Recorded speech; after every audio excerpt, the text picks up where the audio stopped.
AgriPac has named Bill Schuette as a friend of agriculture. I have worked and served for all of you for many years. I'm not saying you'd hire me on your farm, but I am saying that you have hired me in the past to serve and be a good voice and advocate. Michigan's asparagus growers are eyeing new marketing channels, and Michigan Agricultural Commodities' Chris Betts will join us with a market update.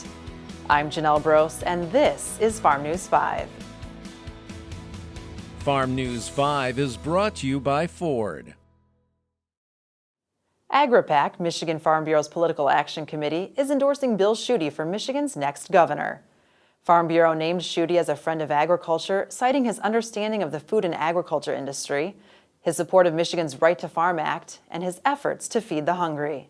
My history with agriculture is the fact that as a member of Congress, I served on the Agriculture Committee, worked on 2 farm bills, 1985 and 1990. I know how the system works. As Ag Director here in Michigan, I helped put through the Right to Farm guidelines. And as Attorney General, I've made sure that we've fought the WOTUS, the Waters of the United States. When Barack Obama was president, we got them adjusted with Donald Trump as president. You'll have a governor who can walk in the front door of the White House to make sure that issues of trade, immigration, wages, economy, relationships, you have someone who will walk right through the front door in the White House, which helps everybody here in this room.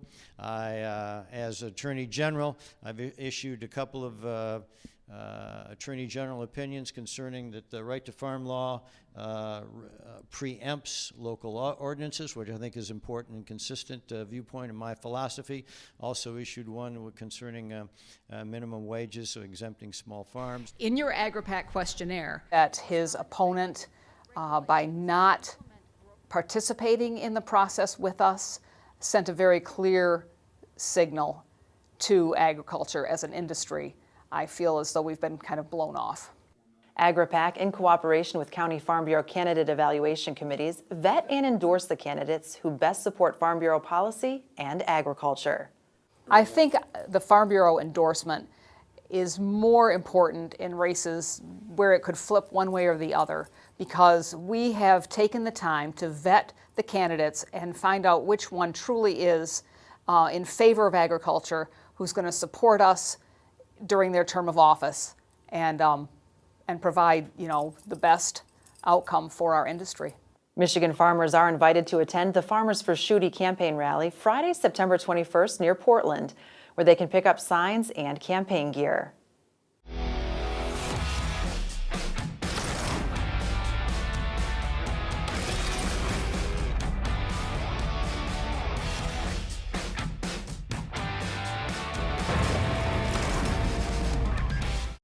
Pressure is mounting on the Trump administration to restore the integrity of the Renewable Fuel Standard and allow year-round sales of E15 and other mid-level ethanol fuel blends. A number of agriculture organizations sent a letter to the president this week making the request, while also warning him that thousands of biofuel manufacturing and farming jobs are at risk. Michigan Farm Bureau President Carl Bednarski says crop contracts for corn have lost 18% of their value since May, which comes out to more than $230 million in lost profit for Michigan's corn producers. The Michigan Soybean Promotion Committee is devoted to investing soybean farmer checkoff dollars to address grower concerns. We focus our efforts on production research, market development, and outreach. Learn more at michigansoybean.org. Farmers concerned they may have a herbicide-resistant weed on their hands are encouraged to submit a seed sample to Michigan State University Diagnostic Services for testing. The university tests the weeds by growing the seeds in a greenhouse and spraying them with up to 6 different herbicides at 2 rates. The weeds are then evaluated for resistance 2 weeks after they're sprayed. This process can take anywhere from 2 months to 5 months. MSU is accepting samples until November 1st, and the cost is $90. They owe you $20,000 and just filed for bankruptcy. What do? Visit fosterswift.com to learn why quick action is key to protecting your assets today. Michigan's asparagus growers are eyeing new marketing channels as demand for frozen and canned asparagus decreases and more consumers crave fresh stalks. This follows a national trend. Fresh market production is up 16%, while processed production is down 3%.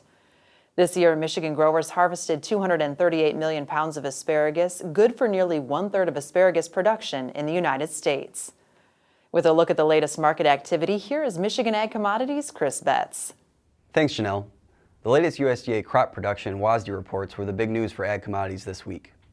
Bearish expectations going in were justified as the USDA upped their U.S. corn yield estimate to a whopping 181.3 bushels per acre versus 178.4 in the August report and the highest pre-report estimate of 180.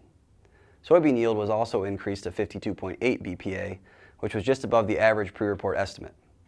Both bumps in production leave burdensomely large projections for 18-19 U.S. ending stocks. Both corn and beans notched fresh contract lows this week. Trade will feel pressure as harvest gets underway should the latest USDA yield estimates be confirmed. Wheat also felt pressure this week from the slide in corn, as well as the USDA putting world ending stocks well above expectations.